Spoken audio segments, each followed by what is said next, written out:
Hi guys! Good morning! Happy Monday! Kakatapos ko lang mag-breakfast guys. And si Kalen, natulog siya ulit guys. Ako, ang gagawin ko ngayon is wala namang masyadong ganap today guys. Kasi andito lang naman tayo palagi sa bahay. Pasensya na kayo sa mga tunog ng manok guys ha. Dami kasing manok dito guys. Yung pangsabong. And ang gawin ko ngayon guys is maglinis lang ng bahay. Yun lang palagi yung routine natin ngayon. And wala tayong pupuntahan ngayong araw na to. Mahina lang yung boses ko guys kasi nakakahiya marinig tayo ng mga kapitbahay. Malit pa yung natin views. Plano ko maglaba guys, pero siguro bukas na maglaba ako bukas. Kasi hindi nakapaglaba nung Sunday. So ngayon or bukas siguro maglaba ako guys. Ang dami na namang labahin. Kahapon pala guys, hindi ako nakapag-vlog kasi Sunday hindi ako mag-vlog. Hindi ako mag-vlog pag Sunday guys, pag andito yung partner ko.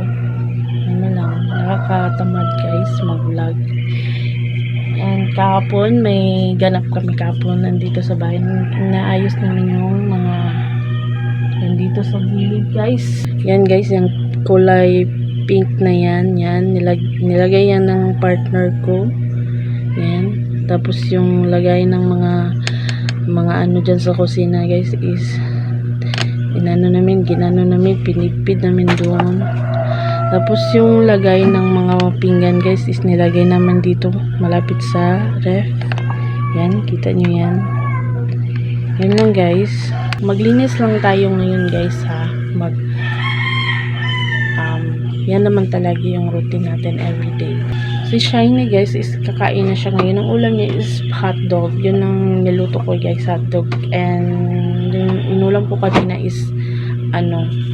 may natira kagabi na ulam. Tinulang manok. So inulam ko siya ngayong umaga. And hindi ako nag-ulam ng hotdog. Hindi ako masyadong mahilig sa hotdog guys. Sila yung mahilig sa hotdog, yung partner ko at si Shiny.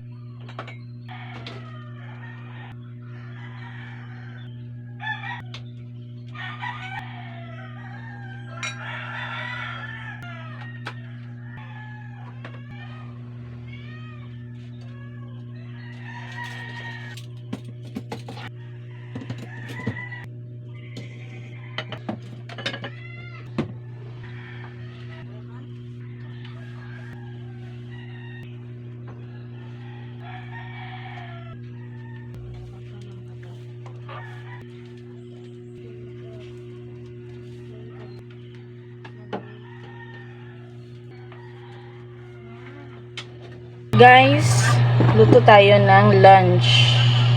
Ito lang yung lutuin ko guys. Itlog at saka itong cabbage. Ito lang dalawa yung lutuin ko guys. I-mix ko sila. Sarap nito guys. Guys, kain tayo. Mananghalian tayo guys. Ano na ngayon? 12. Mag-1 na ng hapon guys. Ang ingay. May saging pala tayo ganyan guys. So, ito na natira. Kahapon to eh. Binigay ni ate. Yung kapatid ko binigay dito. Kain tayo guys.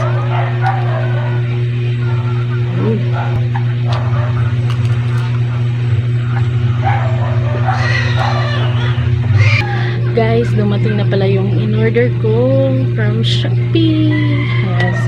Umorder ako ng bath towel kay Kalen guys. And kasi yung bath towel niya na ginagamit is nung pa yun, newborn pa lang siya guys. April 16 ata ako umorder ng bath towel niya guys. And dumating na siya. Heto na guys. Heto na. Dumating na yung bath towel ni Kalen. Ang presyo nito is 148. Free shipping na siya guys. Ang pinili ko na kulay guys is color blue. Pagkalin pala guys natulog sa duyan. And si Shiny, ayun, gumala na siya. Pero dyan lang guys, makita ko lang. So, ganyan ang lagayan niya guys. Para hindi siya madumihan lata yung ganyan. So, buksan na natin ito guys. Wow! Maganda yung guys. Maganda yung quote niya. Yan. Ang ganda ng ano niya, texture niya. Ang ganda. Smooth siya hawakan. As malaki siya. Siguro magagamit niya to hanggang 3 years old siya, guys. Ito pa kasi yung ginagamit niya, guys. Ito kasi sa kanya, guys. Tapos, hindi talaga to siya patawin. From this to this. Papatry ko sa, ko kay Shiny, ha. Kasi pwede siya pang toddler hanggang 3 years old. So, try natin sa kanya. I-try natin sa kanya, guys, ha.